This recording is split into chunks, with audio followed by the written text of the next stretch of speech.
Just how strong is awakened Yuji? Well, I gotta be honest with you, I think a large portion of the community is totally delusional when it comes to determining Yuji's strength. Some people massively downplay him, but at the same time, some people massively overhype him, and I find it kind of annoying. So I've decided to take matters into my own hands and settle this silly little debate once and for all. And of course, what I mean by that is I'm gonna expertly explain what I think, and then you guys are gonna naturally completely ignore it or tell me that I can't read. Anyway, we're gonna start by breaking down awakened Yuji's entire kit all the way down to the details of his output. Then we're gonna see what he's lacking and also settle some common misconceptions that you blind-ass readers have. And to finish everything off, I'm gonna determine where he goes in the top 10 by making him run the top 10 gauntlet. So let's get started. Now, Yuji Itadori has most definitely achieved a level of control over cursed energy on par with that of a special grade sorcerer. And this is because A, he is Yuji Itadori, B, he has Sukuna's innate skill engraved into him, and C, he soul swapped with none other than Yuta Okkotsu. And there's no denying his cursed energy basics like enhancement and reinforcement are on that level where you can throw hands with top of the line Miwa grade sorcerers. And then there is the fact that he is probably the most skilled hand-to-hand combatant in the entire verse. Now make sure you listen very carefully when I say stuff like that, okay? I said most skilled, not strongest. He also has an undetermined amount of cursed energy that he stole from Sukuna, meaning it's probably a lot. Although when fighting both Itadori and Okkotsu, Sukuna says that his cursed energy has fallen to Yuta's level. And that leads me to believe that Yuji's cursed energy is still a decent bit behind Yuta's. Still though, with his insanely efficient method of healing, he shouldn't really ever be running out of cursed energy, so who cares? Yuji was also born with some insane natural strength, speed, and durability, kinda like a heavenly restriction user. And because it's Gege, we still have absolutely no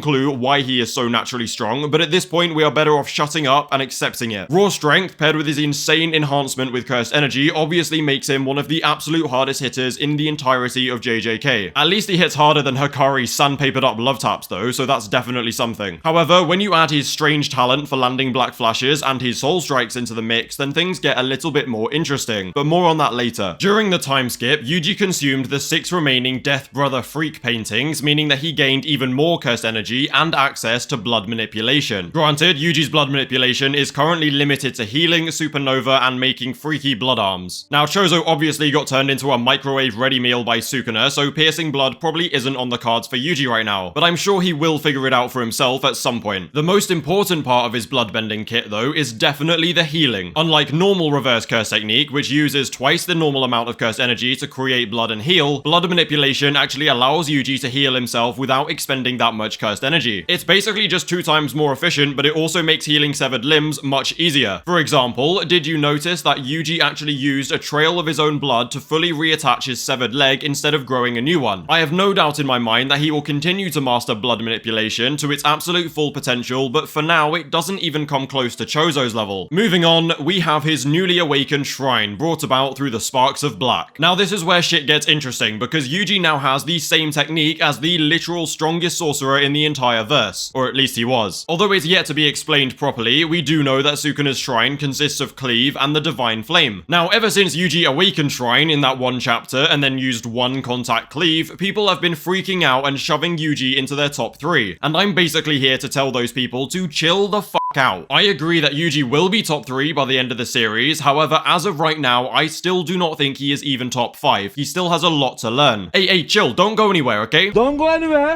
Just hear me out, please. We have seen him use one contact cleave that did not even manage to sever Sukuna's leg, and this is a seriously weakened Sukuna. I mean, the King of Curses himself says that Yuji's output with Shrine is complete arse and that it wasn't something to worry about at all. His potential has most definitely skyrocketed to Sukuna level since awakening Shrine, a sentiment shared with the #1 Sukuna glazer, Arame Todoroki, and if Arame is agreeing that someone could surpass Sukuna, then that is just crazy. As of right now though, it's incredibly limited, and his soul-striking black flashes are much more dangerous than anything he can do with Shrine. However, I will give you this. Yuji's cleave does look like it did a fair bit more damage than Yuta's cleave. Sure, Sukuna was definitely weaker after eating a load of black flashes, and Sukuna's leg should be less protected than his head, but still, it does make sense for Yuji's Shrine to just be outright better than Yuta's. That's fine. I mean, after all, Sukuna's skill has literally engraved itself into Yuji's body along with his cursed energy. Now, the main reason I don't think this newly awakened shrine is anywhere near Sukuna's level is because of the output and the modifications via binding vows. Sukuna simply has more cursed energy, more output, and more experience with the technique overall. And remember, shrine as we know it is not the strongest technique. It is strong because it's Sukuna using it. In my opinion, the main reason that Yuji's shrine is not able to compete with Sukuna's yet though is because Sukuna has spent his life modifying how it works with binding vows. First off, there is his 4 arms and 2 mouths which allow for a constant 20% boost in output, and then there is his dismantle, and I do admit this is going into theory crafting territory, but I do not believe dismantle actually comes with the technique. Based on the fact that Yuta used cleave and that Yuji used cleave, I'm gonna say that cleave is actually the raw form of the technique. And as we know, cleave works by making contact with your target and then being able to adjust the output accordingly. It's my belief that Sukuna's dismantles are the result of a binding vow sacrificing the adjustable output in exchange for the ability to throw them. Neither Yuta nor Yuji would have made that modification yet, hence the lack of dismantle use from either of those characters. But let's be real guys, if Yuji's cleave can't even sever a limb yet, there is no way a low output dismantle is going to help him at all. The next example of a binding vow use is with Sukuna's divine flames. They require modifications in order to fix the issue with shit speed and shit range. And Yuji also doesn't yet have a domain to get the most out of the flames like Sukuna does. A cool idea I had though is that Yuji, being a naturally up close and personal fighter, may actually leave the flames in their natural state and simply use them to cover his fists. You know, a little bit like Endeavor does in My Hero. Imagine Yuji whipping out a Flash Fire Fist Black Flash. That shit would go so hard. Flash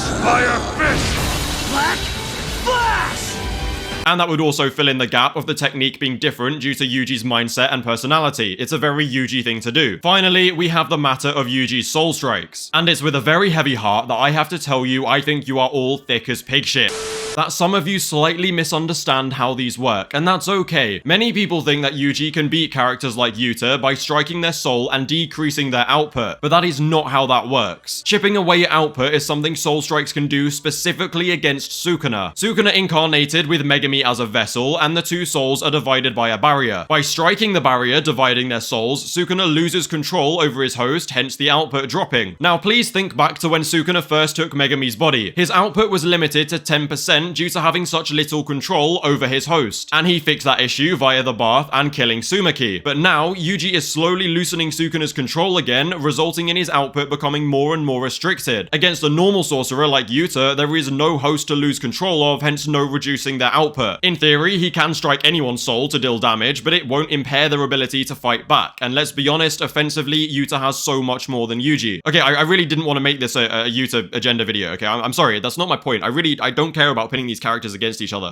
So against Sukuna, it's perfect, but it's not quite as strong as you think in general. For other opponents, he would be much better off just perfecting blood manipulation and shrine, since they are literally top 5 techniques. So as we have discussed, Yuji has insane top 3 potential. He is an absolute monster who has most definitely gained Sukuna level potential. And yes, that does mean he may even go to top 1 by the end of Jujutsu Kaisen. However, as of his awakening right now, he still has a lot more things to learn and improve on. For example, he needs to increase his output, he needs to master blood manipulation and piercing blood, he needs to learn and use binding vows the same way Sukuna does, and most importantly, he needs a domain expansion in order to break into the top 5. I will say it one more time. Yes, he will be top 3, but he isn't right now. Please do not take this video as me just hating on Yuji. I love Yuji and I think he is easily in top 10 at the moment, but I'm not delusional. Okay, I mean, I can be delusional a lot of the time, you know, maybe with like... Actually, no, because I was right about my Yuta. Do you know what? Fuck you guys.